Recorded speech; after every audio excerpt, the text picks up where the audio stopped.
ভোর ৬টা কিংবা তারও একটু আগে, চারপাশটা তখনও নিস্তব্ধ আবছাধারে ঢাকা। স্থান শেখাটি হাই স্কুল গেট। হঠাৎ চোখে পড়ল এক বৃদ্ধ খুনখুনে দাড়ি চুল পাকা মুরব্বী, বয়স তার ৭০ ছুঁই ছুঁই। নামটা হয়তো আমার অজানা, কিন্তু হাত দুটো বড্ড চেনা, পরম মায়ায় ভরা। হাতে এক পুরনো থালা, থালা ভর্তি কিছুটা খাবার। নিখাদ ভালোবাসায় সেই খাবার তিনি ছড়িয়ে দিলেন স্কুল গেটের ঠিক সামনের পাকা পিচের রাস্তায়। ঠিক তখনই তৈরি হলো এক অবিশ্বাস্য মুহূর্ত। উড়ে এলো হাজার হাজার পাখি।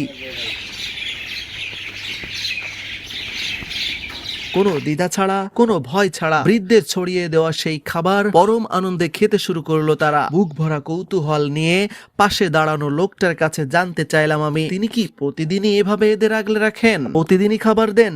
পাশ থেকে শান্ত গলায় উত্তর এলো, হ্যাঁ প্রতিদিনই। ঠিক সেই মুহূর্তেই বুক চিরে একটা দীর্ঘশ্বাস বের হয়ে এলো। মনে হলো নিষ্পাপ এই প্রাণীদের প্রতি এমন নিঃস্বার্থ ভালোবাসা দেখে আজ বড্ড বিশ্বাস করতে ইচ্ছে করে, এই কোটি কোটি স্বার্থপর মানুষের ভিড়ে আজও হয়তো এমন কিছু ভালো মানুষ বেঁচে আছেন বলেই এই পৃথিবীটা আজও এত সুন্দর, আজও বহমান।